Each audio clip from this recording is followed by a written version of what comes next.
Rise for the pledge. I had to clean up from doing plumbing at my daughter's house. Chris, can you lead us to the pledge? I pledge allegiance to the flag of the United States of America and to the republic for which it stands, one nation, under God, indivisible, with liberty and justice for all. A moment of silence for men and women in the armed forces, our first responders. Those fighting the good fight in Ukraine and those suffering from military conflict in the Middle East, also in memory of Walter Rogge, a true New Milford giant, and also those that passed and suffered from the horrific events that happened in Liverpool over the weekend. Thank you. The American Creed, Katie? Yes, indeed. American's Creed by William Tyler Gage. I believe in the United States of America as a government of the people, by the people, for the people, whose just power to derive and consent to government. Democracy in a republic, a sovereign nation of many sovereign states, a perfect union, one and inseparable, established upon those principles of freedom, equality, justice, and humanity, for which American patriots sacrificed their lives and fortunes. I therefore believe it is my duty to my country to love it, to support its Constitution, to obey its laws, to respect its flag, and defend it against all enemies. Unless we have anybody for public participation.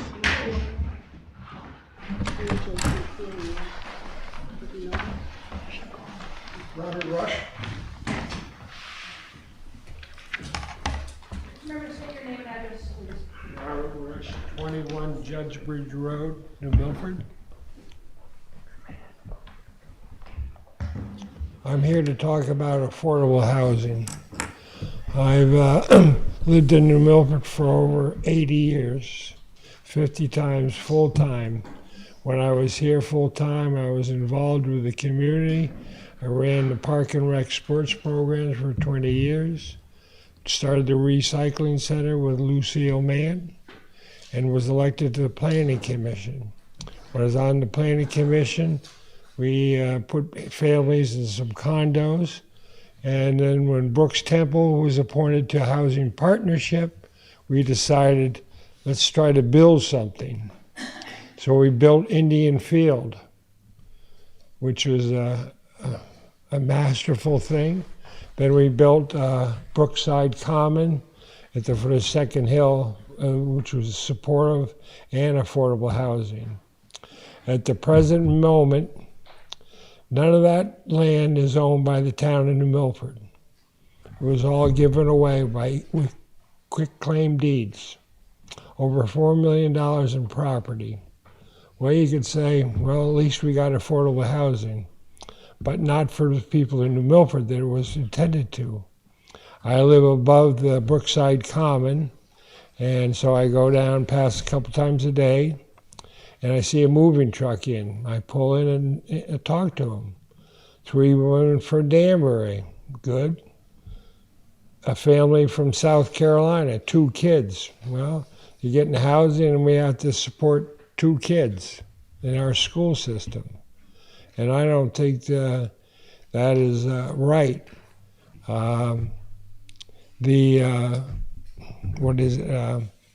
Indian Fields is not being run properly in my estimation. You go by the office, all the shades are pulled. There's no sign about call here or that. Actually, at Brookside Common, I pulled in there one day and there was someone in the office. So I asked about our apartment. They called me to call 211. That was their response. So I'm really disappointed that, it's nice that we have housing in our town, but it was thought to help people in New Milford, not South Carolina and whatever. So I don't know what we're going to do about it, but we're in the hole for $4 million, and it's owned by people that I don't know who they are. So I hope that we can get the process back in alignment and help and serve. Because when I've been to, I know somebody in Indian Field, they say there are people from New Haven. There's a Mercedes parked there one day, and I asked about that. Oh, that's not here. That's the manager's car. I mean, us here have a Mercedes, but the manager of affordable housing does. So I think something should be done to rope in, figure it out, but yeah, I don't think it's right at the present time. Thank you. Heather Sullivan?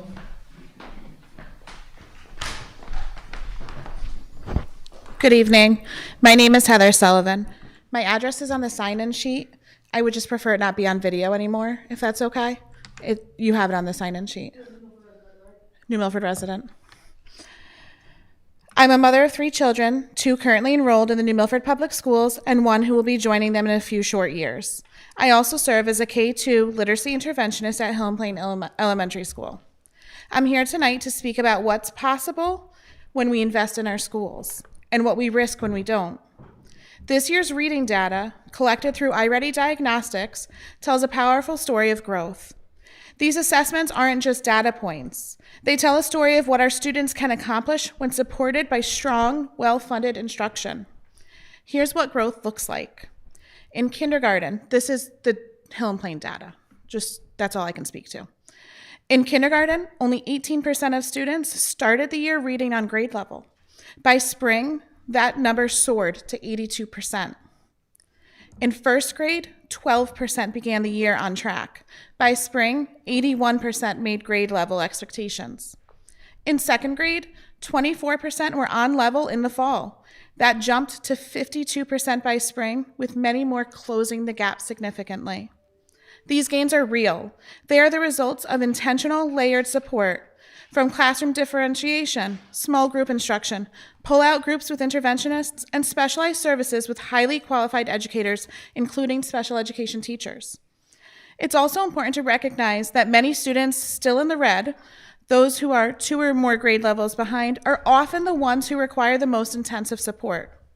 These may be our students with IEPs, which are individual education plans, those receiving multilingual learner services, those students that might have medical needs that make them tardy or absent so much throughout the school year, or those with complex learning needs. These students depend on consistency, expertise, and individualized instruction to make meaningful progress.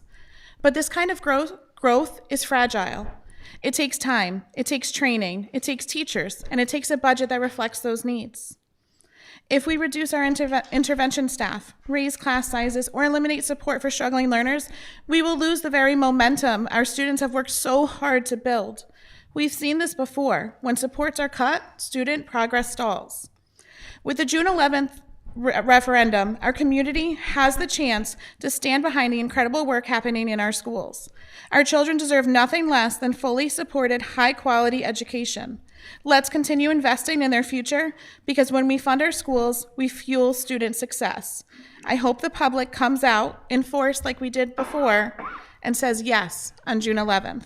Thank you. Thank you. Elizabeth Holton?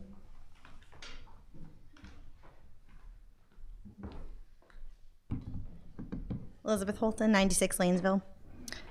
Good evening. My name is Elizabeth Holton. I am a kindergarten teacher in the New Milford Public Schools at Hill and Plain, and I'm a parent of 3 children, 2 of whom are currently students in our district. I want to begin by sincerely thanking you, the Town Council, for restoring the Board of Education budget to the original proposed superintendent's budget. Dr. Parlato and the Board of Ed worked very hard. And as a teacher, I can see firsthand how this budget would meet the needs of our students in the most effective and efficient ways. As a parent, I'm encouraged by how the district is planning for the future, providing the services and supports that will help our students continue to grow into well-rounded individuals. At last week's meeting, during the budget discussion, members of the Town Council stated they would be looking for results, or the Board of Education budget would face increased scrutiny next year. And I want to ensure you that the results are already starting to show. To honor your time, I'm going to highlight just one example of student growth in my own kindergarten classroom, the reading diagnostic. I teach a classroom of 16 incredible students. Students in K through 5 take a computer-based diagnostic assessment 3 times a year in the fall, winter, and spring. This measures their academic progress. At the beginning of the year, 13 of my 16 students tested at the emerging kindergarten level. Now, this is the very first level. There's no below grade level for kindergarten. These students came from diverse backgrounds. Some of them attended pre-K, some did not. Some of them spoke English, some did not. Some of them come from bilingual households where they're learning 2 languages at the same time. Fast forward to our most recent spring assessment, which ended last week. 11 out of my 16 students are now reading at or above kindergarten level. 1 student is already reading at the first grade level. The remaining 4 have made significant progress in phonics and foundational reading skills, but have other things that are impacting their progress. This kind of growth doesn't happen by accident. It's the result of thoughtful instruction, dedicated educators, and curriculums at work. You may or may not be aware that the state of Connecticut recently mandated that all districts adopt one of 5 state-approved literacy programs. These programs must include instruction in phonics, phonemic awareness, vocabulary development, fluency, oral language, and reading comprehension. The state did not provide funding to support this mandate. This year, I had the unique privilege of piloting the new literacy curriculum for the kindergarten team at our school. I began implementing it in March, and in just a few short months, the results have been extraordinary. My students are thinking more critically about the stories we read. They're writing with greater ease and confidence. They're making connections between texts, building foundational grammar skills. I've already seen a difference this curriculum is making, and it's just the beginning. We are committed to delivering the results you are looking for. Our students are already rising to the challenge, and with the continued support, they're going to go further. Thank you for your time and for continuing to invest in the future of New Milford's children. Thank you. Thank you. Dorian Coyle.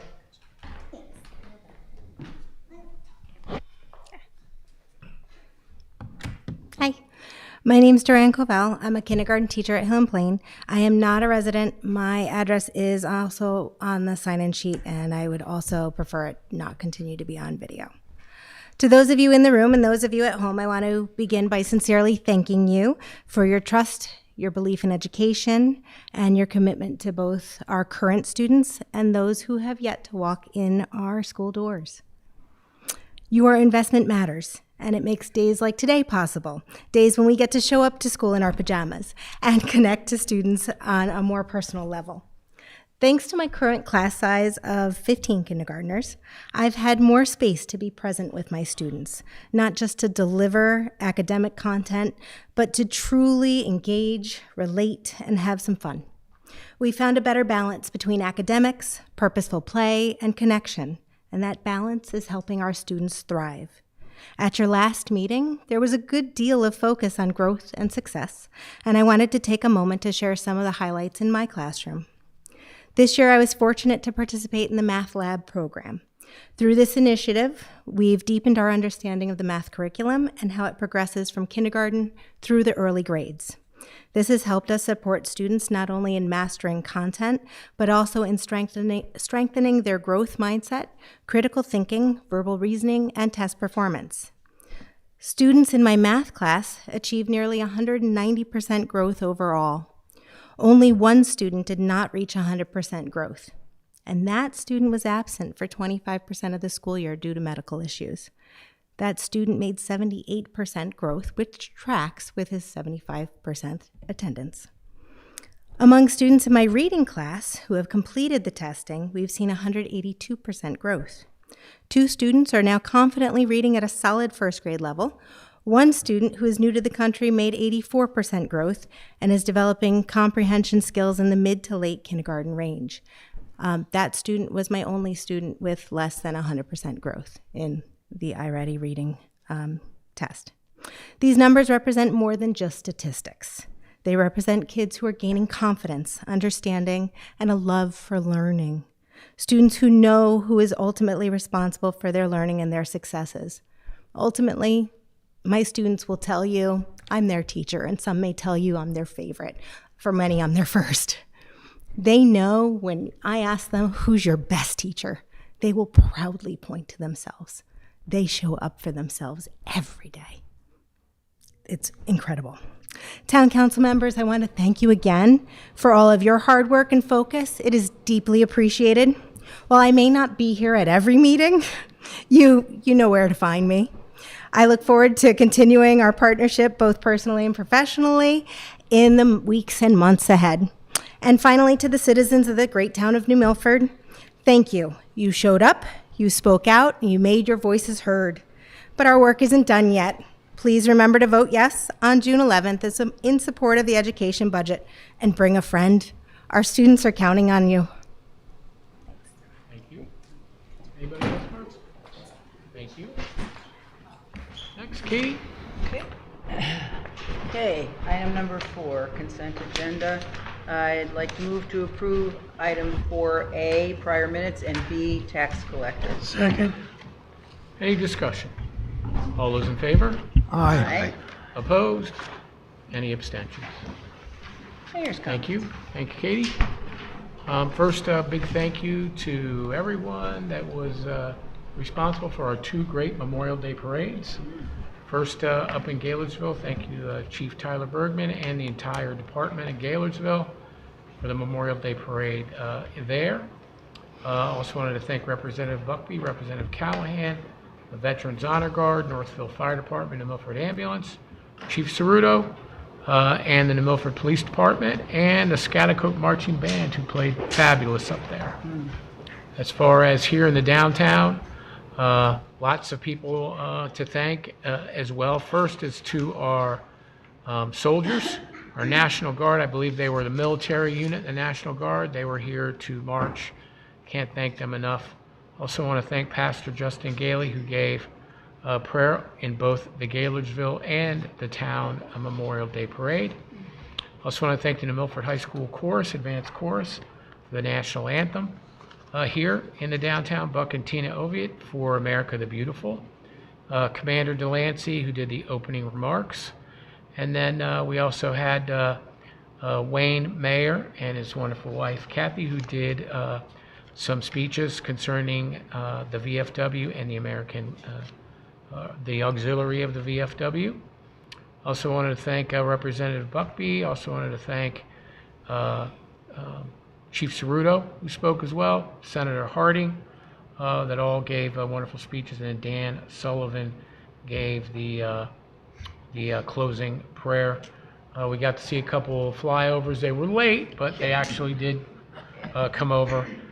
So thank you to our New Milford Police Department, our helicopter, and also to the Air National Guard for their flyover. Also want to thank Chris, you and the Litchfield County Irish American Club. For those that don't know, right by the bandstand here, when you cross Main Street and the crossover, the first bench that is there has now been formally given to the name of Pat McGuire. Redone, beautiful, beautiful bench, and also the plaque. I know his family was very touched and moved. And also a big thank you, Chris, to you and the club for giving a large amount. I'll let you talk about it a little bit, to the New Milford Bulls, which is going to help them continue moving forward on their field with some night games. If you'd like to talk a little bit about that. Yeah, sure. Thanks, Mayor. We a lot of our events, if you don't know about our organization, we basically raise money to give it all away. We recently had a golf tournament, and part of the proceeds from that, the New Milford Bulls identified a need for new lighting at their field, and we were able to write them a check that would cover the entire cost of the lights. And if there's anything left over, it just goes to their funds. But we're always very impressed with their program, not only football, but cheerleading. Really help the youth of this town learn those life lessons that sports can provide. So thanks to Councilman Murphy is one of our members. He works to help us raise money. So thanks to everybody that comes out to our events to help us raise this money so we can give it away in this fashion. Excellent. Thank you, Chris. Also want to thank the New Milford Garden Club President Kathy Behringer and the entire Garden Club. We saw the beautiful flowers that they put out everywhere, and especially for their poppies, the project that they do every year now, especially for Memorial Day. They had some, Kathy was talking at the Memorial Day parade, they had some from New Zealand, some from all over the world that's actually part of this project. So just a tremendous job to the Garden Club and to Kathy. Also want to thank Scout Troop 158 and Scout Troop 58 as they camped on the green over the weekend for Camping for Cans, and that was to help Loaves and Fishes. People brought non-perishable goods and monetary donations. What was amazing was they showed me how they built their tent and how they built the structure before they put the tent up. Amazing, amazing, amazing, those young scouts. So thank you, and thank you to everybody that donated for Loaves and Fishes. Also, stopped at the Gaylordsville Fire Department as they had their spring barbecue over the weekend. And then this weekend, for those that don't know, at Water Witch, they're having their barbecue dinner. So that will be this Saturday, and it starts at 4 until they run out. So make sure you get there early. Also, for those that haven't seen, here in our lampposts in the downtown, our class of 2025 seniors are up on the lampposts. I want to thank the grad party, all the sponsors for the wonderful banners that adore the town. Thank you to our DPW team for putting those up. And also, if you get a chance, in the New Milford Library we have New Milford High School artists for their art show. It's both on the main floor and up on the second floor in the art gallery. Some tremendous work, some paintings that are there, and just great to see those youngsters and their art. And that's what I got for tonight. Well, I got two more things. I'm sorry, Katie. One is traffic statistics. I know Chief Ceruto is here tonight. So far, motor vehicle stops in the year 2025. We've had 2,213.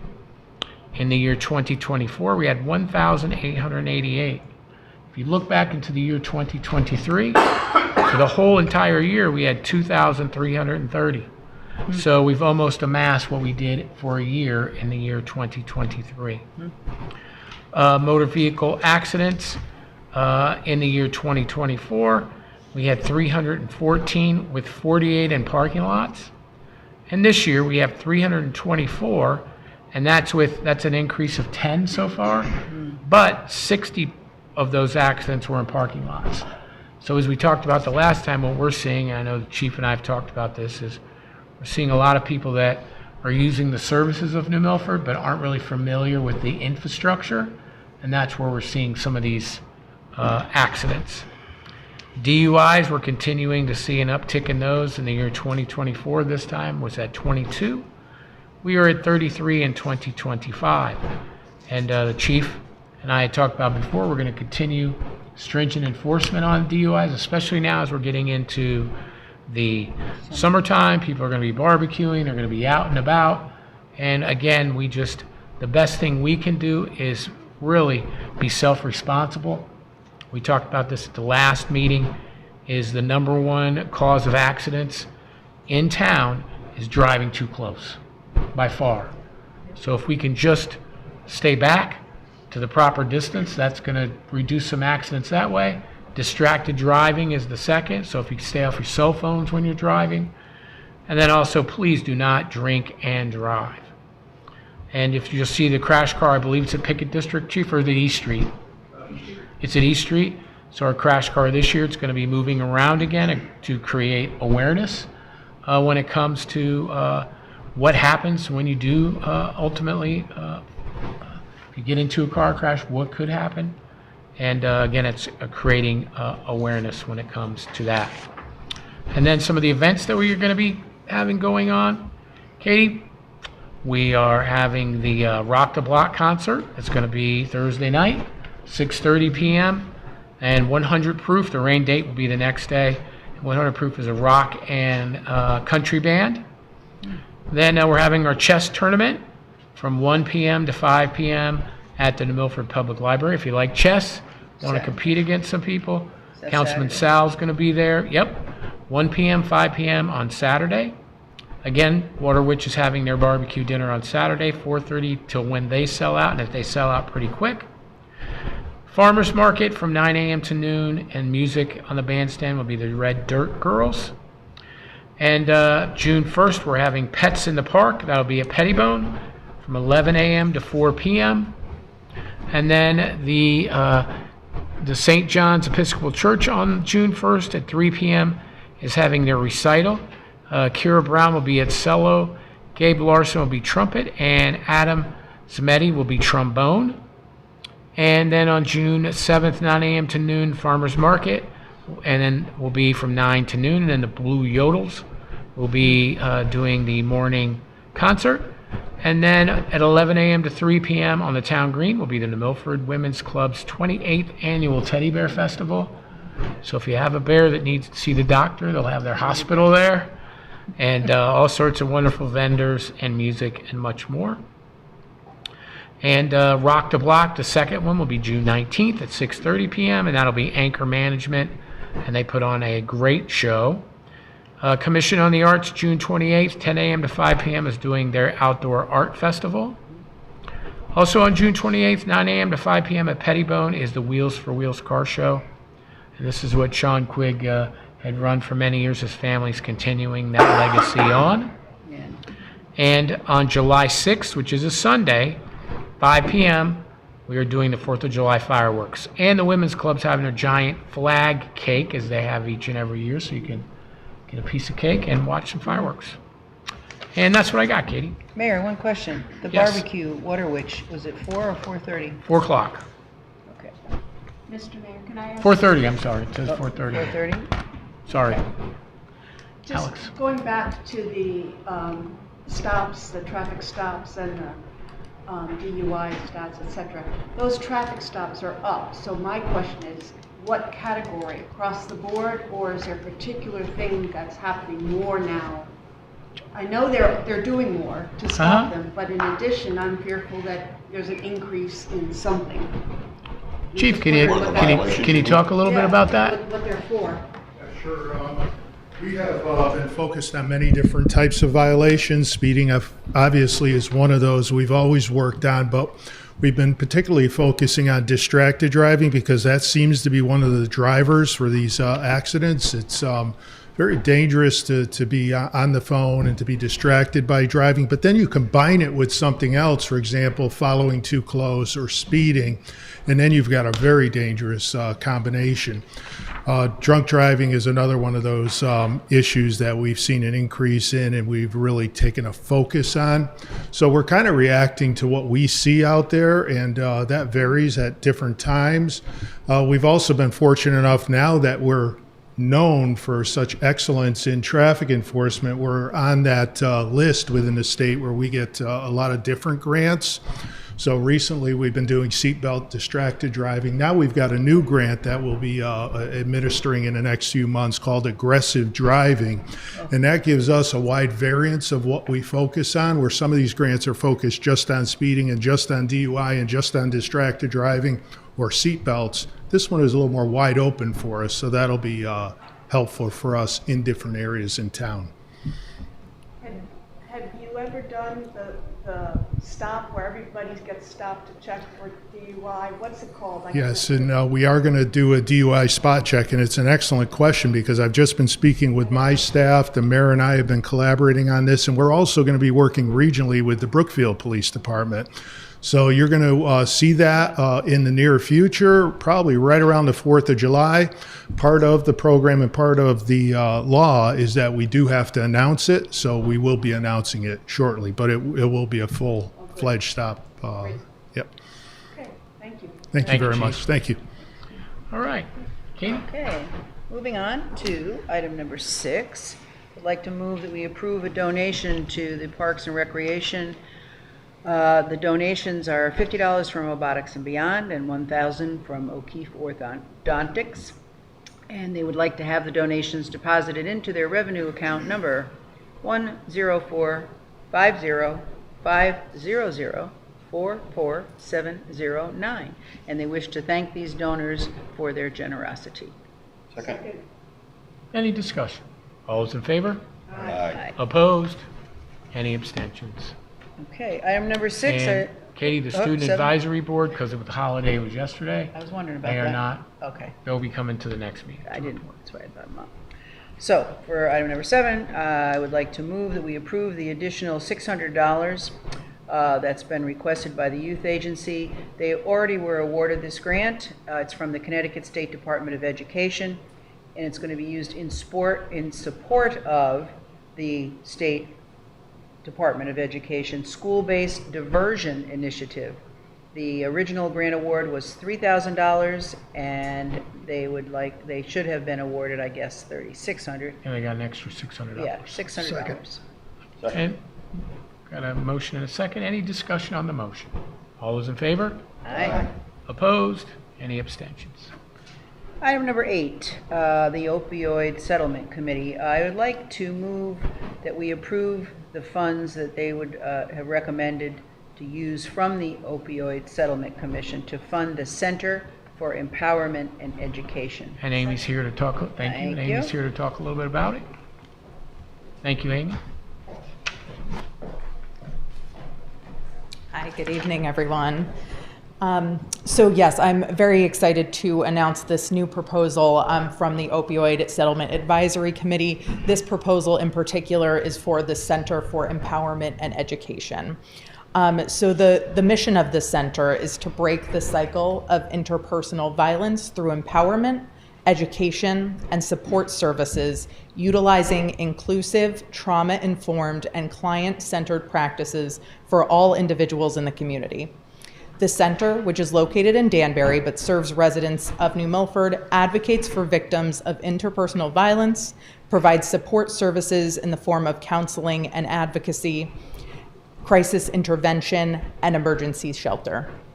The center is one of only 4 Connecticut Coalition Against Domestic Violence Alliance member agencies throughout the state that provides both domestic violence and sexual assault victim services, and the only area agency that provides comprehensive prevention education programs for local schools, colleges, and the community at no cost.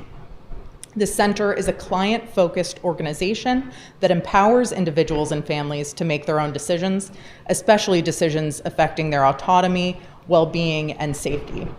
They strive to ensure that their clients find safety and are empowered to gain or regain their voice so that they may become their own best advocate. Each year, the center serves over 30,000 individuals from area communities. Their no-cost and confidential services are available 24 hours a day, 7 days a week, 365 days a year. And this is really applicable to use for the Opioid Advisory Committee funds because there is a strong correlation between substance use and domestic violence. Unfortunately, around 40% to 60% of reported domestic abuse situations involve alcohol or drug use. So the recommendation from the Advisory Council is to give $5,000 to the center. We would consider giving a larger allocation in future years, but we want to see how those funds are used and then assess that moving forward. So Amy, thank you to you and to Coach Tony. I brought this forward to the subcommittee as when I went down to visit the center. One of the things they did talk about is how addiction plays, as you just said, a major role in domestic violence. Anything we can do to tamp that down, create education and awareness, I think is better. Alex and Chris? We know the Milford families that benefiting from the center. Do we? Correct, yes, there are. There are. And how do they find out about the service? So word of mouth, social services, our organization, if people are looking for these resources, they are made aware of them. And Alex, too, when there's a domestic case, the New Milford Police are involved in that. One of their items that they provide is to give the number to the center. Okay. Thank you. Chris? And I think you just answered it, but basically, these funds will be used strictly for New Milford residents? So this would be to the center in general. I don't think there's a way to allocate it specifically to folks from New Milford. I assume they have limited space capacity? They see a wide array of clients. It's not, a housing provider, so Right, not right. in that sense, but yes, I would imagine there's a threshold. Can we make sure they have capacity for New Milford people? They're actually going to come to social services. We're figuring out kind of a timeline, maybe start once a month, where they'll have an advocate here, so that maybe people that maybe can't get to Danbury Right. can maybe come in there in a more confidential way to help out, and this could help part of the defraying of those type of costs. Okay. And would we be getting, in 6 months or a year, feedback from your committee or social services on how this has worked? We can ask the center to provide the data directly to us. Yeah, great. Okay, it's So certainly worth a try. it's a great place. I've been there. And my question is sort of like that, Amy, because I wouldn't ask it, but you might have an idea. What sort of percentage would you say, I know they help Danbury, and probably some Brookfield people too. Where would New Milford fall into that? Same as Chris, just to see what we're funding and how A strong second in need. Okay. Oh, I know there's a need for it, for sure, and that we are gonna try to work to have them come up here, but, another question is, so this is coming from the settlement, the committee wants to do this from the, I'm kinda losing track of how much money there is, cause we just did a 6,000 and then, so, how is it still coming in on a regular basis? It is, yes, and there is still a substantial amount of dollars that are in there. So the next time we come, I can show on a PowerPoint slide how the funds have been allocated so far and how much funding is left. Or if you could just send it to us. Perfect, I can do Fine. that too. Yeah, I think it's a very, very good place, and the people there, but it's not an overnight kind of thing. They have there's another place in Danbury if you need to do that. But I will say that I have dealt with people who have been in need of this type of help, and they seem to help them, which is good. Any other discussion on the motion? All those in favor? Aye. Opposed? Any abstentions? Thank you, everyone. Thank you, Amy. Thanks, Amy. And Amy's back on the Yeah. deck, because she's going to give us an update for the health district. So I just have a couple slides, so I'll let this get warmed up.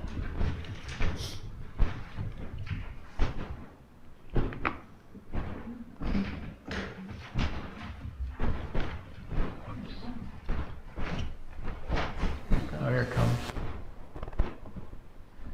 Air conditioner.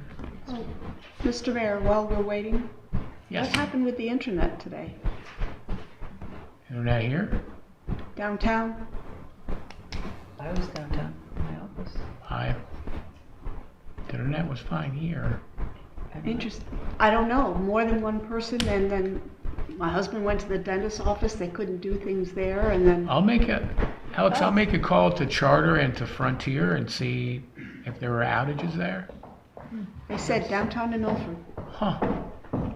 And I was waiting for something from you, and I thought, well, Yeah, I the didn't- internet's down, maybe I'm not Yeah. getting No, You I can't didn't get the get word out. anything. We had internet here all day, so.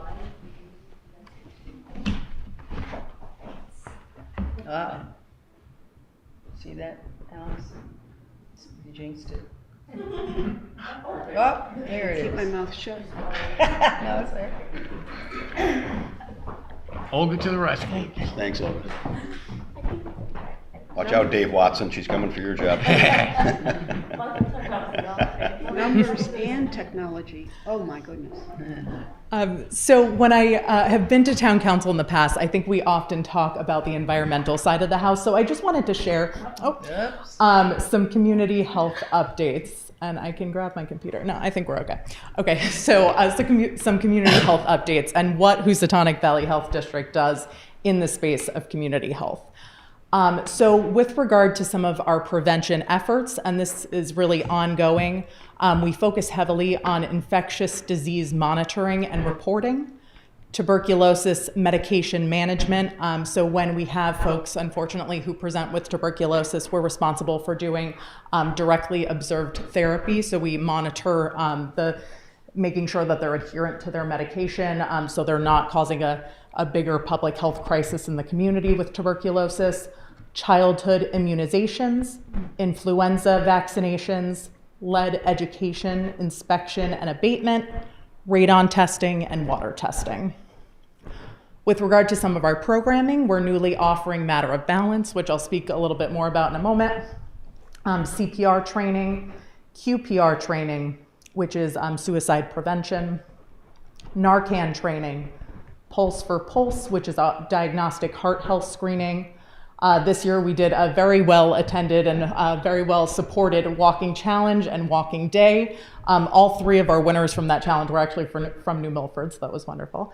They received a gift certificate. Monthly healthy chat, community discussions, and blood pressure clinics.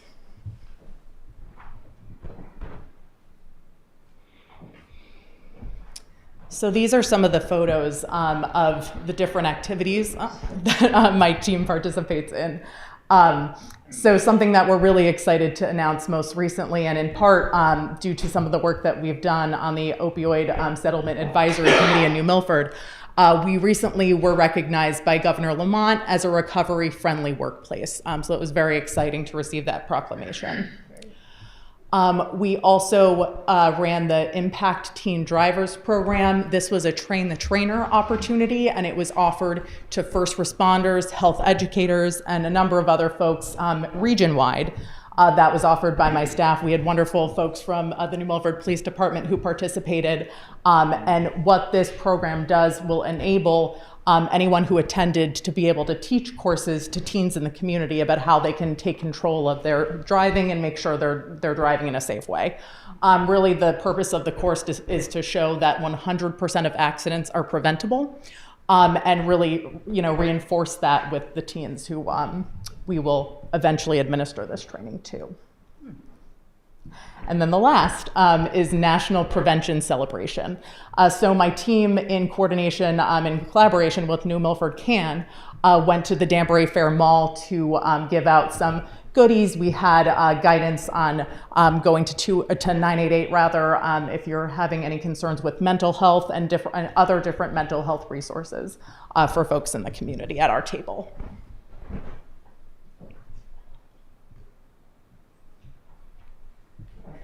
This one on the left, I hope comes back up because I really love it.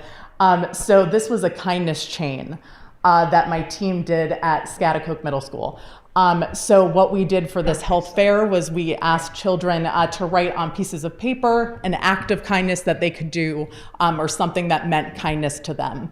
After the health fair was over, we created a chain and it was hung up in one of the health classrooms. So this was really exciting to see kids, understand how to initiate acts of kindness in their own lives and really the impact that can make.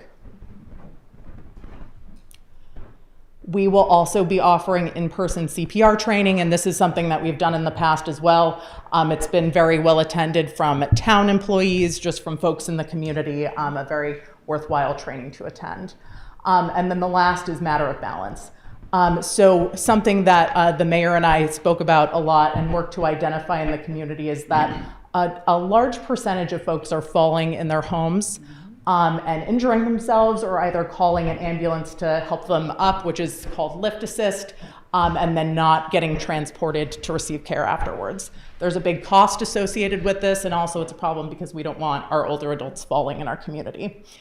So Matter of Balance is just one intervention that my team has begun in the senior center, and we're planning to expand it to other sites throughout the district and throughout New Milford.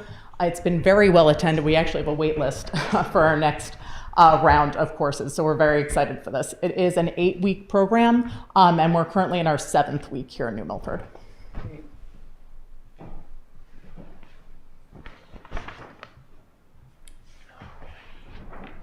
And I want to share some of our recent communication updates that we've begun to implement it as a district as well.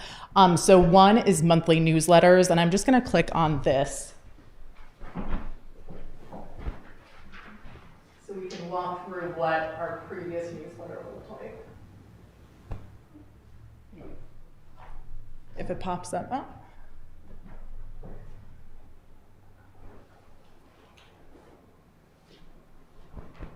So as you can see, we've had a number of different editions.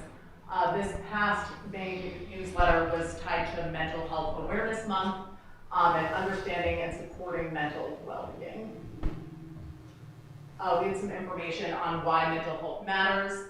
The newsletter then goes on to share some data and some resources as well that folks can utilize if they find that they need help. Here's our community profile data. And then we also include service spotlights each month. So for this particular month of May, we had a spotlight on emergency preparedness for wireless emergency alerts. I know the town council and the mayor does a really good job of getting information about that out to the community here in New Milford. And on the national level, folks can register with this group to get some more of those emergency alerts.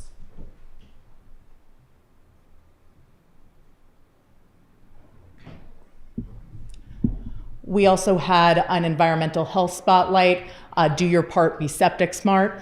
It's really important to make sure you're maintaining your septic system, both for your wallet and for the environment. We're finding that I know some topics that come up here in New Milford, and I'll speak about PFAS in a bit, but that can oftentimes leach out of folks' septic systems. So you want to make sure you're not contaminating your own property and you're maintaining your septic system appropriately.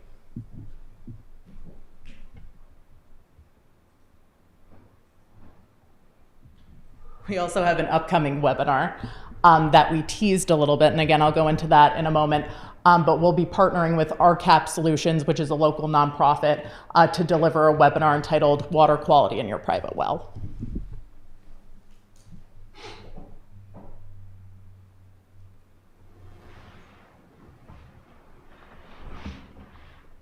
So those are what our monthly newsletters look like. We also are moving to digitizing some of our property files. So this is something we're really excited about. If you've ever been into our office over just a couple doors down, you've seen the massive amounts of files that we have from decades and decades past. What we're working to do now is scan all of those files into our database. Files that we get in real time are currently added to this database. And what you can do is just navigate to our website, click on the town of New Milford, and you'll be able to pull the property file for your address.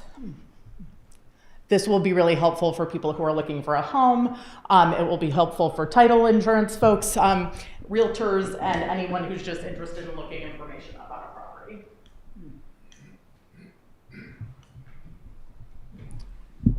This is what the system will look like once you click New Milford. Then you can click on the button on the right that says Browse New Milford Street Files. You'll be able to enter in the address. And we also have our restaurant inspection forms in this platform as well.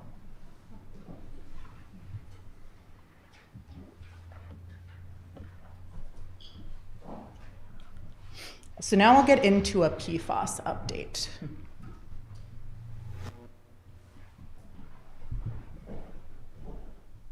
Okay. So you may recall from previous conversations we've had here at Town Council, in April 2024, the EPA established legally enforceable levels of PFAS in drinking water. This meant that public water systems, including community wells, were given until 2027 to complete initial monitoring and until 2029 to remediate any problems. This has since been extended by a couple of years, so now we're looking at a time frame at 2031 to remediate. I'll see what my last bullet point was. What's causing that? It's losing its signal for some reason. I told you. There you go. There you go. Ah, no, Could no. be PFAS though. Well, let me get my laptop.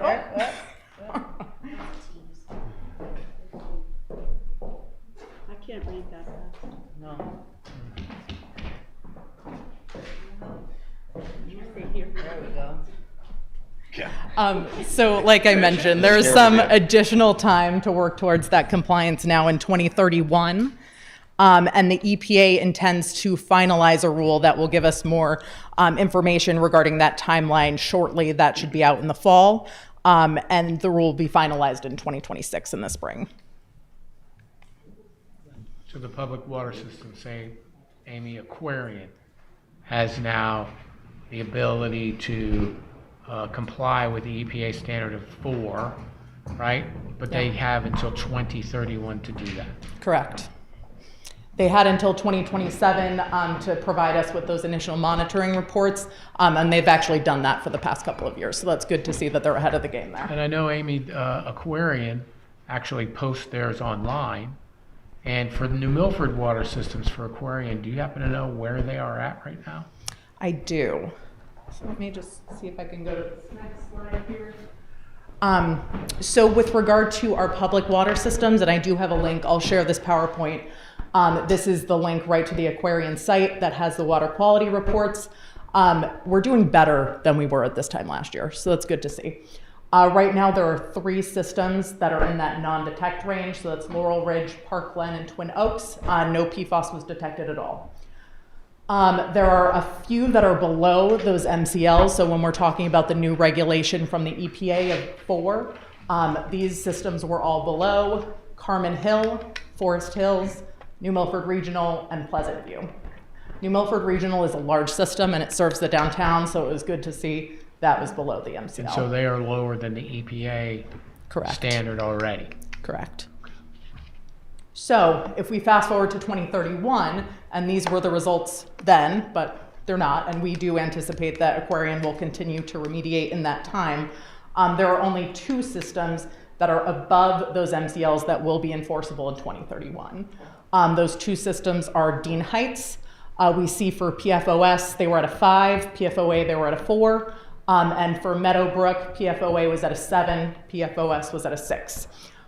So important to note, yes, above those levels that will be enforceable in 2031, but these aren't drastically above those thresholds. And currently, Amy, as it is today, right, the EPA standard has not been ruled to be the number. Correct. Right now, according to the state of Connecticut, that is DEEP, and that is 10. For private drinking Yep. water wells, correct. Yes. Amy, PFOA, what's the enforceable level there? I thought it was 4. So it's 4 for PFOA. It's a bit higher for PFOS. The reason why that was not compliant was because of PFOS. Oh, okay, so the PFOA is okay. So you have to look at the 2 of them separately. Gotcha, okay. I have a chart actually that relates where the MCLs are to where the drinking water action levels are, and I can share that as well. I think it's on our website. With regard to private wells, so And Amy, HVHD... Alex had a quick question. Oh, sorry. Well, how many community wells do we have? Do you know? I would say probably about 10. I would have to look for the official number. And someone's tracking their testing as well? So community wells are regulated in the same way that public water systems are. So it will be enforceable 2027. They'll have to start monitoring. And then the 2031 is when they'll have to have remediated. Okay. And I'll share this now, but I do have it on a slide in a bit.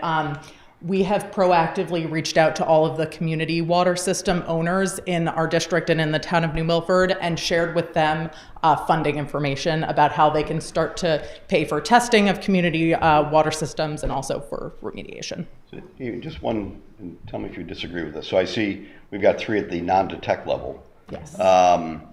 In my mind, that doesn't mean there aren't any PFAS. The numbers we're talking about here are parts per trillion. So being able to detect much below 4 or 3 is virtually impossible. So I got to believe there is PFAS there. We just are unable to detect it. And that's why they often use ND or not detected. They don't use 0 or, Right. point, because it is, assumedly it is much lower than, and not detectable at that point. Okay, so with regard to private wells, HVHD is informed by DEEP when DEEP is made aware of an elevated PFAS test result in a private well. To date, DEEP and HVHD have been made aware of 3 private well results or residences with PFAS above that drinking water action level. Again, that's that 10 in New Milford. And to date, DEEP and HVHD have been made aware of 4 private well results or residences with PFAS above the new EPA MCL, which is 4, but below the drinking water action levels. They're kind of in that middle zone.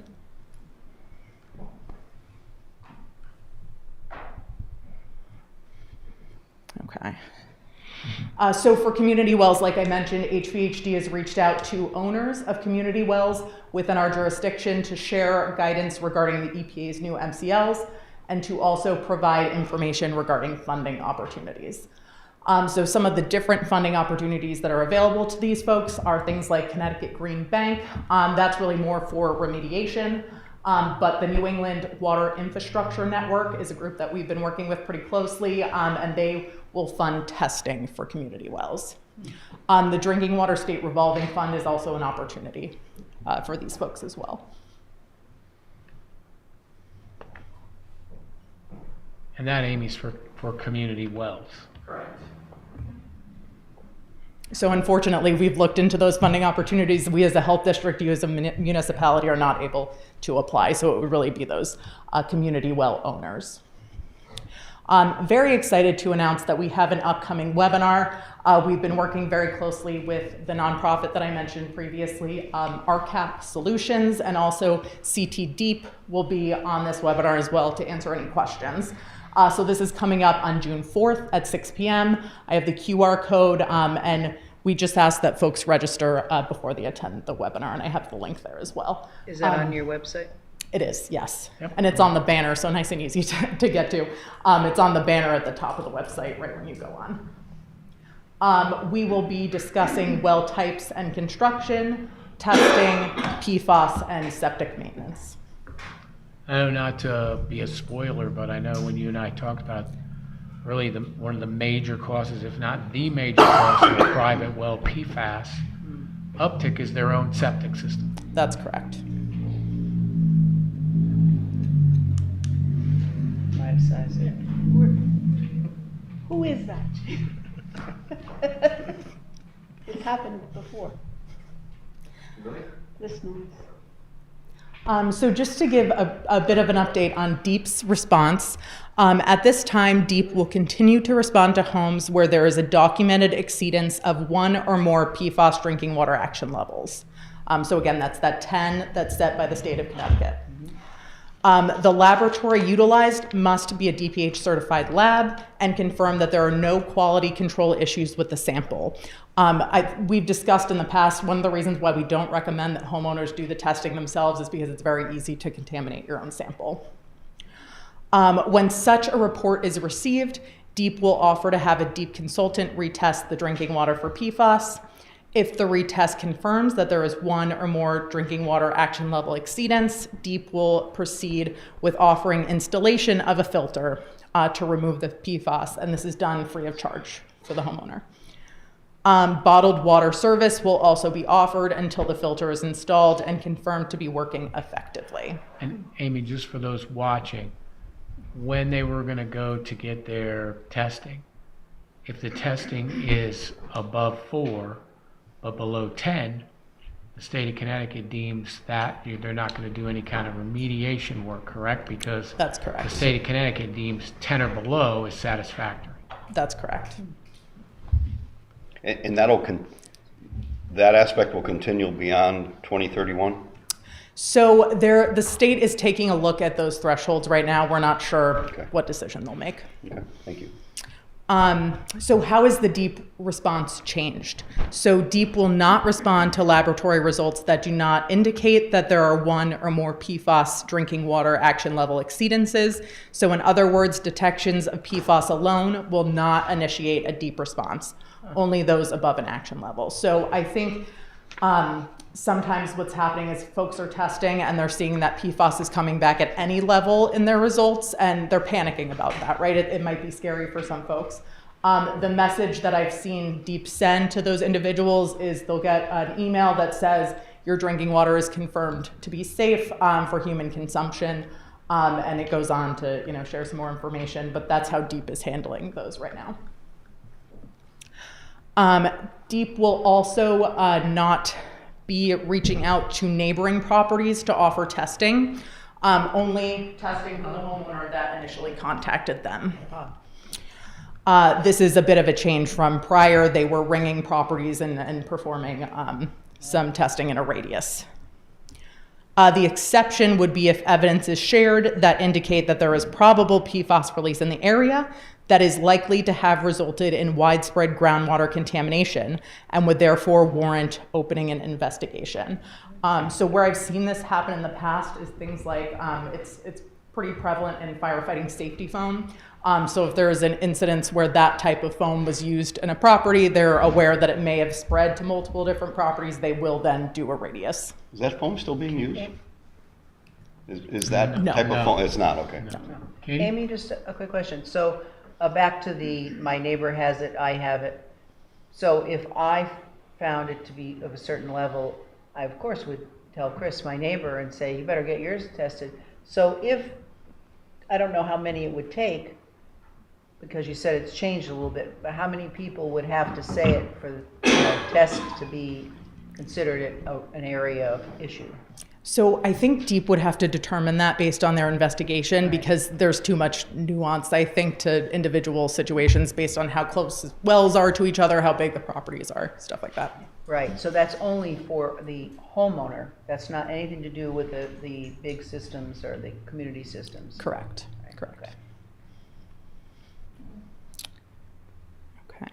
So after the filter is installed, if it's gifted and testing to confirm proper functioning is completed, it will be gifted to the homeowner, which means that all ongoing maintenance and water testing will be the responsibility of the homeowner.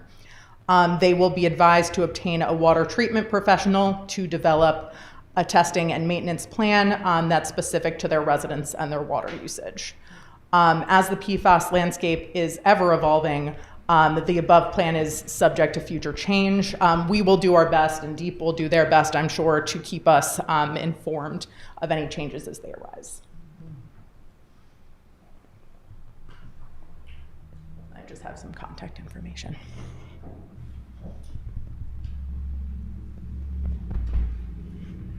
Great. Any other questions for Amy? Chris? Amy, how long have you been leading the health district? About 2.5 years now. So I'd have to say, as a member of the board of the health district, Amy's done an incredible job. Challenges that she faced, especially when she first came on board, were enormous. And I can see, we're part of a health district now, but as you can see from this presentation, the district is still doing a lot in New Milford, working with the senior center and the police and the schools. And so I appreciate your even-keeled leadership, and you've done a great job. So thank you. And I'd like to just add a note on that Amy is always available to talk to people or groups. She spoke to the community messengers a couple of weeks ago, and was very interesting in another language, as a matter of fact. But that I thought was a great. This sort of thing will come about, I think, for them. Unfortunately, in some cases, but they will know about it so that they can help people, because that goes right along with fire extinguishers and all that sort of stuff. But I thank you very much for taking your time out to do that. Absolutely. Thank you, Amy. Thank you. Appreciate it very Thanks, much. Amy. Thank you. Great job. Yes, Katie? indeed. Okay, so now we're going to move on to item number 10A. I'd like to move that we set a public hearing date to receive input from our community on proposals related to the Neighborhood Assistance Act, NAA. This hearing is a required step in the state's process for reviewing and approving NAA program applications. At this time, the town has received a proposal from New Neighborhoods, Inc. It's a nonprofit housing organization seeking support for the project under NAA program. Their proposal outlines plans to secure funding for affordable housing initiatives and community development services that will benefit low and moderate income residents. In order to meet the state's submission deadlines and provide the public an opportunity to offer feedback, we recommend to have this hearing at our earliest date. You have a date? No, that's a motion. Second. First, thank you. Any discussion? And we've done these before. Camella's Cupboard has done this. The Children's Center. This actually provides tax incentives to businesses that would donate to the group that was awarded NIAC compliance. Right. So we have a motion and a second. Any discussion? All those in favor? Aye. Opposed? Any Abstentions, thank you. And then the date, Katie? Well, Mayor? My question, what's the date? we're going to talk That's a about. separate motion. That's what we're going to talk about. So is this something that we would do in conjunction or prior to a I'd council say, meeting? I would suggest prior to a council meeting. Okay, and our first meeting in the month, I don't have my calendar, sorry to say, what is June it? 9th.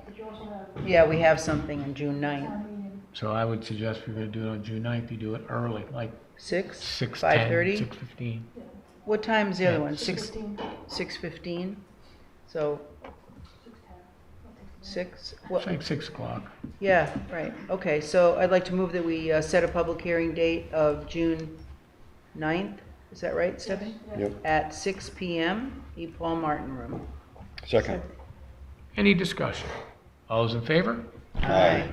Opposed? Any abstentions? Thank you. Item 10B, I'd like to move that we approve $5,000 First Light Grant. The purpose of this grant is to encourage safe recreational activities like boating, swimming, hiking on First Light properties.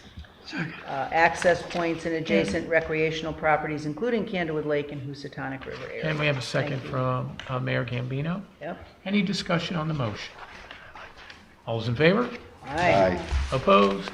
Any abstentions? Thank you. Okay, moving on. Item 11A, I'd like to move that we approve the request from the Litchfield County Artisans to close Church Street crossover, Church Street from Main Street to the municipal parking lot behind the town hall on Saturday, July 19th from 6 a.m. to 7 p.m. Second. Any discussion? All those in favor? Aye. Opposed? Any abstentions? Thank you. Item 11B, I'd like to move that we approve the request from Litchfield County Irish American Club that they would have a road closure of Sunny Valley Lane and Sunny Valley Road from Sunny Valley Lane to Party Depot from 10 a.m. to 6 p.m. on July 19th. Second. Thank you, Mayor. Any discussion? All those in favor? Aye. Opposed? Any abstentions? Thank That you. is for road bowling. It doesn't say that, but let me just mention that. Item number 12, I'd like to move that we approve a request from the tax assessor to transfer $25,000 from other legal account 10413-900-53101 into the assessor's legal account number 10413-900-53108. Second. And thank you, Mayor. Brian? For the record, Brian Laster, tax assessor. This request is to replenish my legal account. I'm low on funds, and this will take us through the end of the year. And I spoke with Olga, and she was fine with transferring the money out of the other legal expense into my account. And I also spoke with Randy, our town attorney, asked him if other legal, if it was okay, and he also suggested that we could transfer those funds from other legal to your legal line. Yeah, okay, great. Any discussion to Brian? Chris? Does this represent an uptick in legal services required? This one is, yeah, it's an ongoing case. Okay. And so we're moving through the legal system with it. Gotcha. Okay. Thank you. Any other discussion? All those in favor? Aye. Opposed? Any abstentions? Thank you. Thank you, Brian. Thank you. Thanks, Brian. Thanks, Brian. Item 13, I'd like to move to approve a request from the Milford Police Department to transfer $100,416 from the detectives line, item account number 104-20100-51005, and move into the administrative account 104-20100-5100. We have the chief. Chief, come up and talk. Do we have a second? Second. Thank you, Chris. Yes, I'm here to ask for your consideration to move funds from the detective line to the administrative personnel line. About a year ago, actually it was the end of June, we had a detective retire. I took a look at the jobs within our organization and decided not to fill that detective slot, but instead created an administrative lieutenant position. So that caused the need to move these funds from the detective line to the administrative personnel line to adjust and reconcile the budget. Chief, that's not creating any new positions. It's just moving organizationally your chart with the same manpower that you had. That's correct. Any questions? All those in favor? Aye. Opposed? Any abstentions? Thank you, Chief. Thanks, Chief. Item 14, financial report from Olga, our finance director.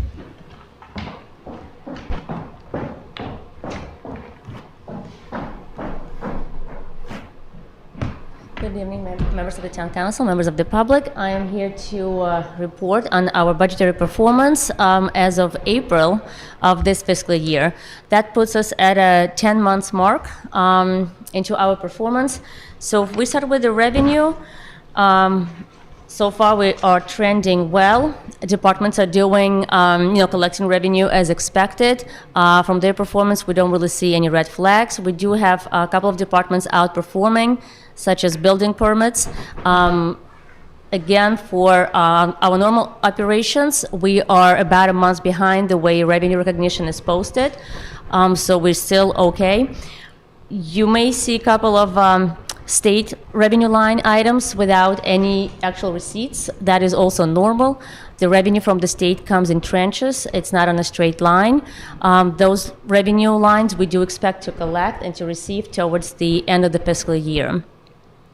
Interest income is our big variable in our budget performance. So far, we have exceeded our budgetary expectations, which is great. However, interest rates are lower than last fiscal year, so year-to-year basis, we will not collect as much revenue as in the past. As an example, last fiscal year at the same time, for SIF interest, that's our main account to keep general funds, we were at about over 2.1 million. And right now we are a little over 1.8 million. So we're about $300,000 apart for the 10 months period. However, we were able to make up part of that interest due to identification of additional funds that we were able to earn interest on for general fund. So in that particular line, we are actually up about 160,000 from the same time period as of last year. But if you have any questions, I can take those when it comes to revenue. Well, a little bit off topic, but on interest rates, we know they're coming down. For next year's budget, what's in this referendum? What are we projecting for interest rates there versus now? We did keep our budgetary target flat as of this, similar to fiscal year 25. So that is still a conservative approach. Again, it's very unpredictable. We have no power over those interest rates, but so far, we have not seen an aggressive decline throughout the year. They're still kind of, they are above 4.38% right now. So there's no, immediate drop, but, we'll see what future holds. Thank you. And Chris Biggin, to the council, a big kudos goes to Olga. She scoured all of our accounts to see what accounts we could add in extra for interest. And it's because of her due diligence that we're able to get that additional interest in these other lines that we wouldn't have been able to get before. I'd like to have her look at my books. Maybe she can find something. Yeah, really. What are you doing later? Don't you have checks? Any other questions on the revenue report? Moving on to the expenditure, again, 10 months into the fiscal year, so far we are okay on trend. You may see additional account that is over budget. It's unemployment payments. Those come in quarterly. We have no control. It's an obligation as an employer to furnish that payment.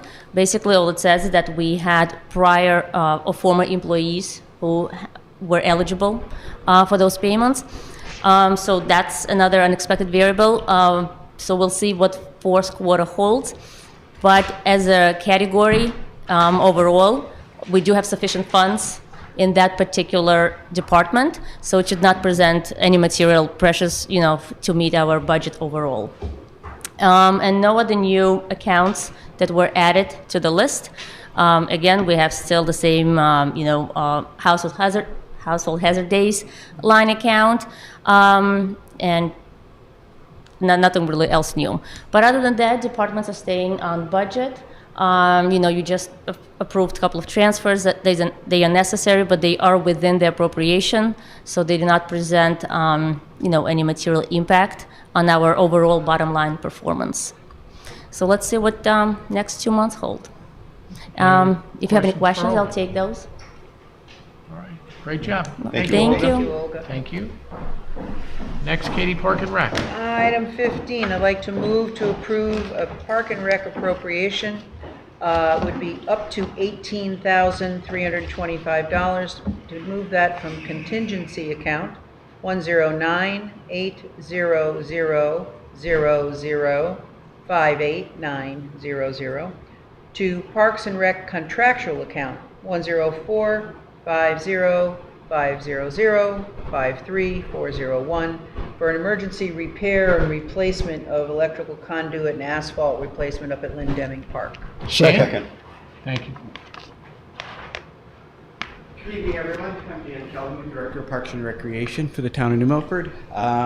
This year, when we went to turn our security gates on, we found that the gates weren't working the way they should. So we had our electrical contractor take a look at it. We found that we have a short underground in conduit, which runs from our bathhouse, which is our main panel box, and it runs underground up to our security building. So right now, we do have power. We're on half power right now. However, if we lose that feed completely, we will lose all of the power in that building, which will include our computer system, our security gates, electrical, so everything that's in that building, we would lose and have to do it. Quick Katie? question. Did you ever consider just, instead of ripping it all up, just go overhead, like the power comes to my house? They're trying to keep everything underground now just because of, They? well, everyone, we try, it's Well, neat, yeah, it's no, a I neater know. look. It just seems that it's, is that a firm number, $18,325? No, that's the we believe that's the maximum, is what we're hoping for. Everything is, the first thing we're gonna do is see if we can pull the wires and replace the wires underground. Okay. But we're not sure what's under there, if we have a crushed pipe, which is causing this issue. How long have they been in the ground? Numerous years. This was when the bathrooms were first put in, so Yeah, that's what I probably thought. 28 years ago, Yes. maybe 30 years ago. So, Understood. Yeah, I'm pretty sure you're digging it. What are you gonna do? Yeah. Yep. so. Any other discussion? All those in favor? Aye. Opposed? Any abstentions? Thank you, everybody, for your Dan. help. I Thanks, appreciate Dan. it. Thank you. Oh, and it won't impact people coming and going? No, we'll work with the electricians to make sure we still have access in and out of the park, and so people can still park and enjoy the parking area in the park. So we'll Great. work with them to keep the park open. We definitely will and not the be closing. bathrooms not And the affected? bathrooms, they shouldn't affect that. Great, thank All you. right, thank you. Perfect. If I could just say, Hey, Chris. Dan, again, off topic, but thank you to you and your team for ordering the bench for us, Yes, that our beautiful. organization did for Pat McGuire out there. You're welcome. It all went through Parks and Rec very smoothly, and so thank Great, thank you're you. welcome. Thank you Yeah. very much. Jeez, amazing, beautiful. Okay. Okay, so Mayor, item 16. Thank you, Katie. Some quick numbers as far as economic development. Currently in the state of Connecticut, the unemployment is 3.4%. Here in New Milford, our labor force in total is 15,840. Employed is 15,333. Unemployed is 507. We don't wish anyone to be unemployed that wants to work. That puts us at 3.2%, which is under the state's unemployment rate. New businesses that have come on, want to congratulate Jill Chouse-Carn. She opened up her practice, Live a Better Life, on 7 Kent Road, which used to be Blue White's Appliance place right in the front of where Big Y, kind of in the front of there. And that's a private practice serving Litchfield, Fairfield counties in Connecticut, with in-person sessions in New Milford and Office of Telehealth Services. She brings a unique perspective for treatment of special needs children and adults. Congratulations also to Lucy Zamora and her family as they opened Luminary Jewelry, also in 7 Kent Road. We've got a bunch of little businesses within this complex. They do rings, necklaces, earrings, fine custom jewelry. They do it currently by appointment only, and you can go onto the mayor's site. I have both websites for both of these new businesses. Also stopped in over the weekend to see Danish. He's the owner of the New Milford Tennis and Swim Club. They did their opening this past weekend. Still have plenty of room for people that are interested. They have a beautiful pool. They have tennis courts. They have 4 pickleball courts. If you like pickleball, 2 more courts are coming. So they have a total of 6. They have a playground and more. You can check out their website as well, nmtsc.com. Economic Development Commission, the last 2 meetings, we are really honing in on our financial institutions, both that have brick and mortar, meaning buildings in New Milford, as well as the internet, to see about if they're fulfilling what's called their CRA, which is the Community Resource Investment Act. It's a requirement for financial institutions that take deposits from those institutions. They need to reinvest a certain amount of that into their communities. We heard from John Kometz, who's the New Milford Credit Union president, talked about how they are giving all sorts of loans, and because they're a community bank, they can look at things a little more independently than, say, a big financial institution. So they look at your individual case versus just an absolute credit score, an absolute guardrail of loans to value. So a great opportunity if you're interested in a financial institution. You can look at the New Milford Credit Union. Also, Jen Birdseye, she also came and talked about Webster's Bank's CRA requirement. They're very heavily involved in our community, everything from doing commercial and residential loans to doing all sorts of different sponsorships for our town. Jen also has done education, financial education for seniors, and she also did a few financial literacy courses for our regular citizenry as well.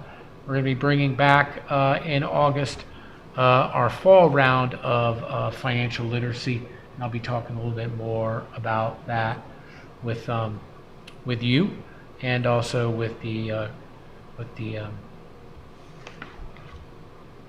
Economic Development Commission. And that's what I have for economic development for this month. Okay. So item A, B. I'm sorry, B. I just put on my glasses too. I'd like to move that we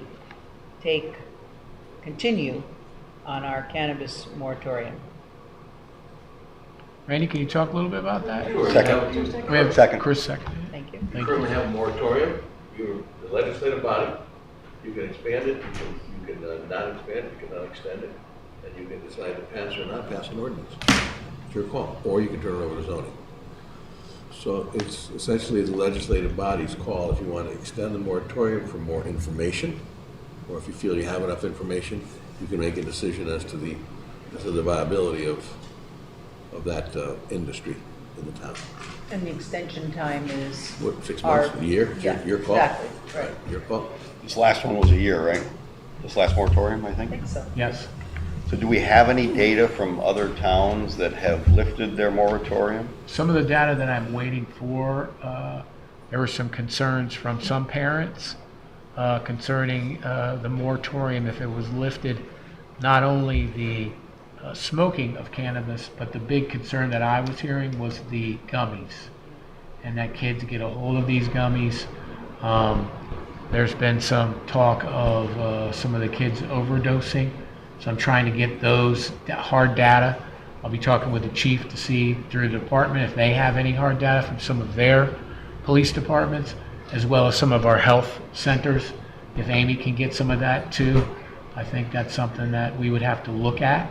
Also looking at what other towns that have now gone through the process would have kind of been their gives and takes, as far as everything from a revenue component to additional, is there additional resources needed for addiction, whatnot? I think those are all important data points that you as the council would need for, making a decision like that. Mayor? I'd like to see this postponed, no decision tonight, Right. because I don't think we That's have my- the That information. was my motion, just to Absolutely. continue.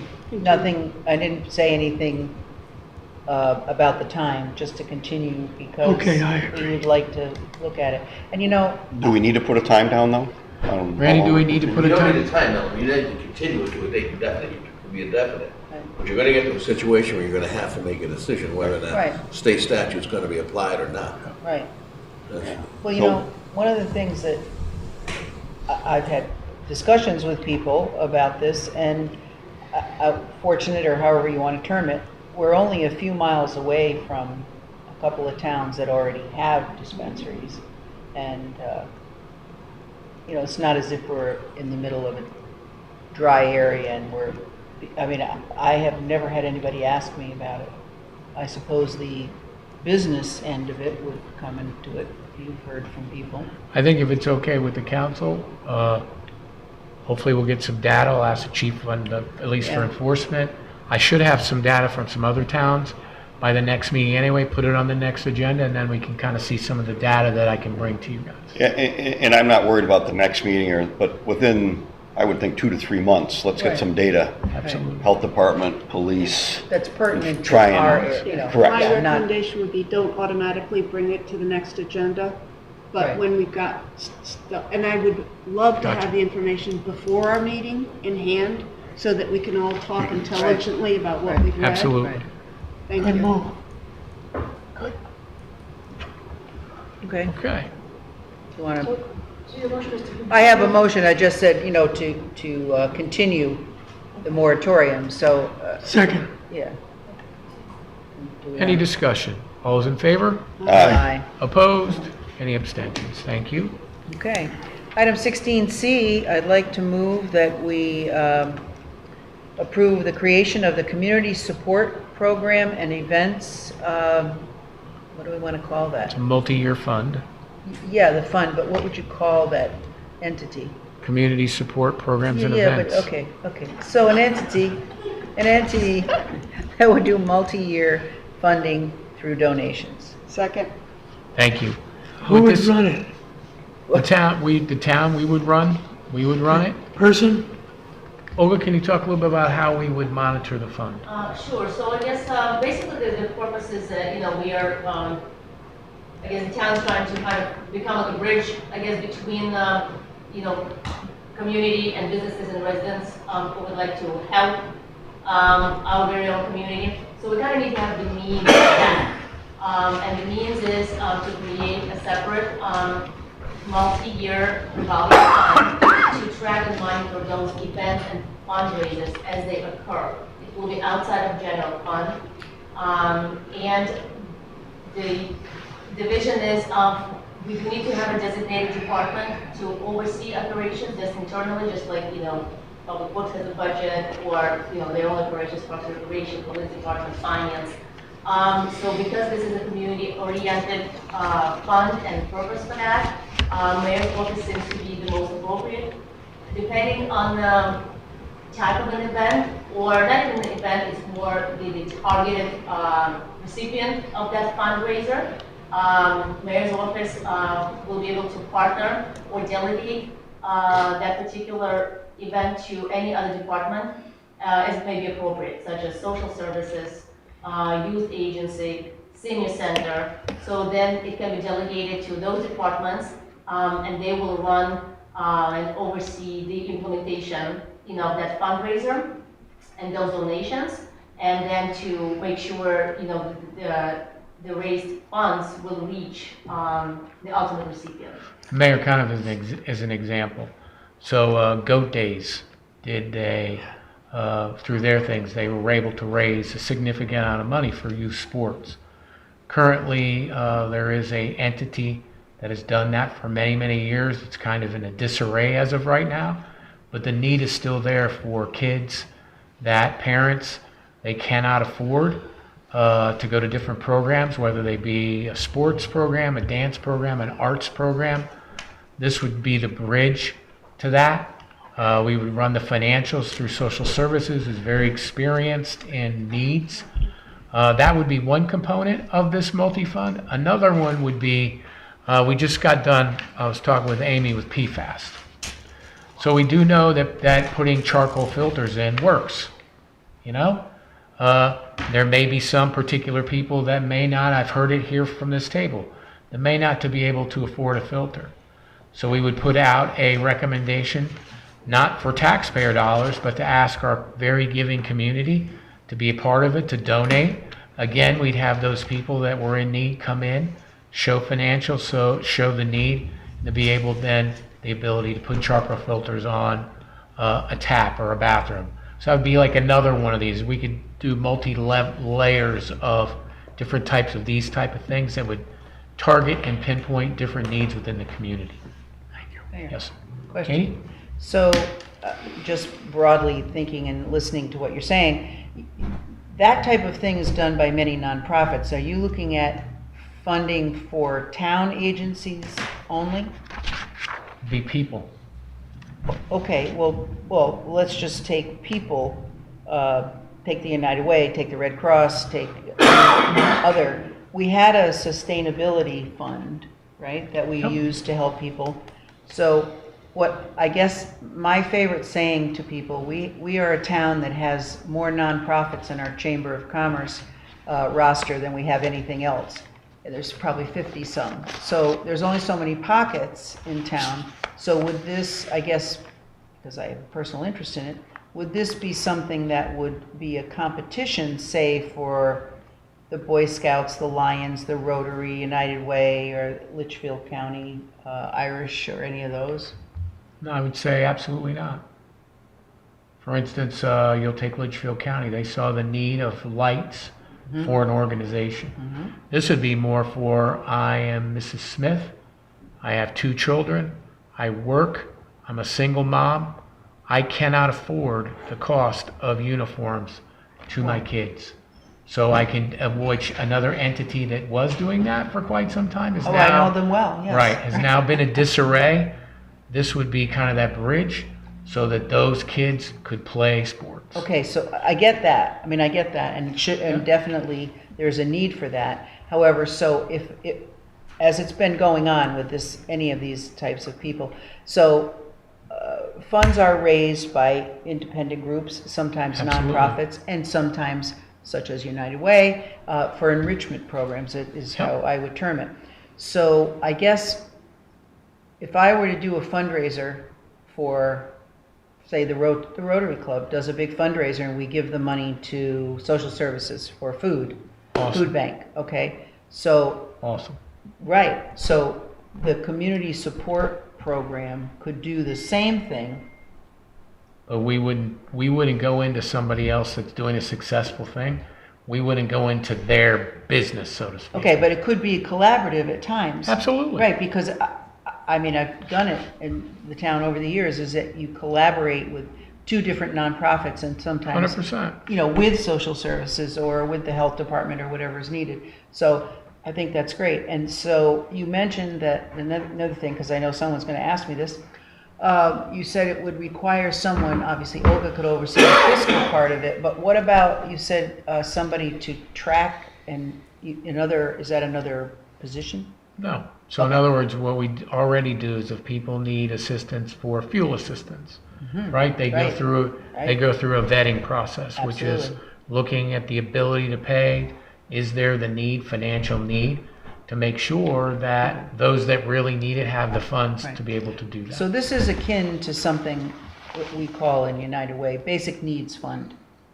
It means that you've tried every other way to receive help that you might need, say the woman who needs the electricity or whatever, so that this is your next step.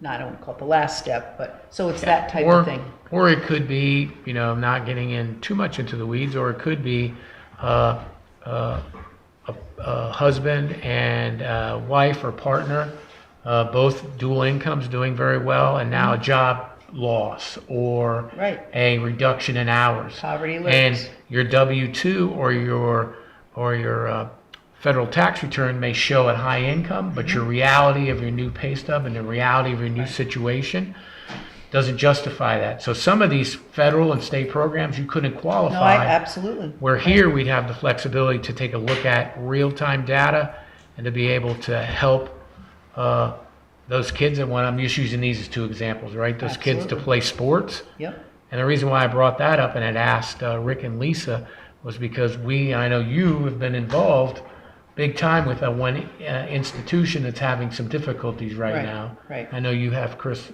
as well, trying to help out Right. those organizations. So this is basically a bridge not to take any nonprofit's business. That's Well, the no, least of our but intentions, what are but to help. nonprofits doing? I mean, what we do is to help people, so. Absolutely. Obviously, this would be in conjunction, and I think it's, Question, is this a duplication of anything that's already existing? So currently, for what the two things that I'm mentioning today, one would be somewhat of a duplication, but the entity that has been doing that in a very large way in this area is not financially able to do that right now. so what it would mean for, there's no reason I can't say who it is. MVP SOS, that I, through the United Way, have worked with them. They've been around for a long time. And the funding, because they would do a lot of sports, but they then moved into enrichment things through the United Way, is that there's only, like I said, there's only so many pockets. So what they had is the perfect way to do what the mayor is talking about, and that is the people who need this help, they're vetted, social services, wherever, they'll vet them. And then they use a voucher system most of the time, which is the perfect way to do it. And we had a great collaboration with them. But the United Way monetary fund for that program is no more, and they're having a problem.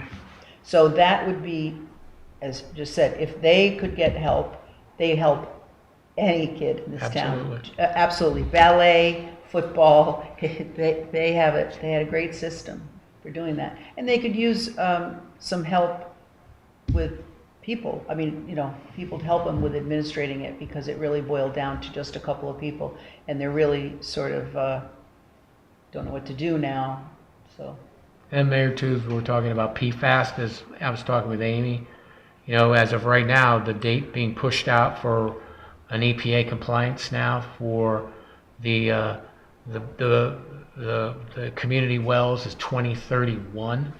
A lot of these private wells, the majority of the PFAS that's there is within people's own septic systems. It's global, it's not just New Milford, it's the whole entire world that has PFAS. But if we can help in one way, one part of our community being able to donate to help somebody put a filter on their faucet, being able to do that, I think that'd be a great benefit to the community. Right, and it's Chris? And I just want to point out that it's one of the great things about this community. There was a need being covered. It for whatever reason isn't being covered anymore, and we've got people like Lisa and Rick Agee who step up and provide the funding in partnership with the town, who will vet everybody properly. And it's one of the great things about this town. Amen. And this is a great opportunity for me to say, Mayor, that the people who started MVP many years ago, they peel off, as you do in a nonprofit, and what didn't occur, because it was always such a great self-promoting thing, it didn't occur that some younger people, parents particularly, didn't come along to lend the administrative hand or the outreach. So there's a lot of things, as you know, in nonprofits. You need somebody's got to do the PR, somebody's got to do this, you got to collect the money, you got to go to the bank. So anybody out there hearing this, you can give me a call. And to that entity's credit, they helped a lot of kids. I can't even tell you. Yep. It's So I think it's great. Great idea, Mayor. The motion? We have a Got a motion mower. and a second. Got Any a other motion. discussion on the motion? All those in favor? Aye. Opposed? Any abstentions? Thank you. Before we adjourn, Yes. I'm sorry, if I could go back to item 10B, And it was First Light? $5,000 per. Yes. Right, okay. So that money has come to the town. Who's going to administer these educational and, swimming and hiking? Who's going to manage this money as to how people are going to learn to use their property? Well, what would they use it for? I guess I'd ask that Yeah, question. well- Boating, hiking? It says using a hiking to stick. encourage safe recreational activities such as boating. So how are we going to encourage who's going to encourage it and in what way? Yeah. What's the, Yes, $5,000. Organization. Who's it going to do what? Well, I'm happy to, help them out. Me too. Well, there's a lot of opportunities here that they mentioned that it can be used Right. for. Swimming, hiking, boating, the river and the lake. Is a it lot. Park and I would Rec say- that's going to administer Yeah. that? or- This I came believe- from our grant specialist. correct. So the money's coming to, It's coming from, thank you, Chief. Thanks. oh, good. Excellent question, and it is proposed to be administered through our police department, and we do a lot of work with First Light. We've been very proud to say that we've reduced drownings in the last 3 years to 0. Our boat patrols will be starting next week, and when they're out there, they educate the boating public to slow down, to not drive recklessly and follow the boating laws. Our officers are also present at First Light properties, for example, up off of River Road and close to the river. First Light owns those properties, and we have weekend patrols in those areas. So we work very closely with First Light. We also have a drone that we put up over their property to look for people who are swimming in areas that are dangerous and efforts like that.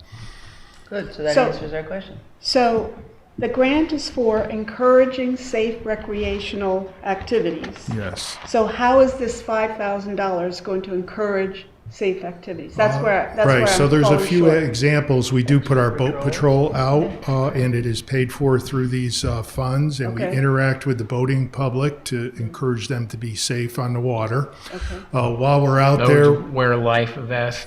yes, safety concerns like that. While we're out there, we also notice people swimming in dangerous areas, and we'll educate them and actually remove them from those areas. And hiking? The Blue Trail is an example, or up through yes. Kent, there's usually somebody gets marooned. Yes, and we also have problems with people starting fires Yeah, near the yeah, we don't water want and on First Light property, and that could be a dangerous situation. And So other it's, problems. so First Light's providing the $5,000, Mm-hmm. correct? Yes, And it's being administered by the police department? yes. Okay. Just want to be sure that we were. So if you go out on an I read it extra a couple of patrol. times, I'm like, I'm Yes. not following where this money is. So if you take the boat out and whatever, you go down, you send an officer over up, carouse, control and look around what's happening along the Housatonic. Yes, Because exactly. that's a very dangerous, especially And- after all the rain. and- That would pay for that. I know Exactly. the boat is housed mainly in Canterwood Lake. Yes. I know I spoke to the chief. The town also is in control of, I believe it's 4 islands, small islands, I Oh. believe they are. Are you? Yep. And some of them are hard to get to, but, a lot of times people get in there, throw garbage, anything from dirty diapers to food scraps to everything else. It's just trying to make sure you keep that environment and areas clean. And I know the police in tandem with Canterwood Lake Authority are really this year trying to stress that enough to, boaters that come into the lake that may not be from our area. Thank you so much. Thank you. Thanks, Chief. I move to adjourn. Second. Do we have a second? All those in favor?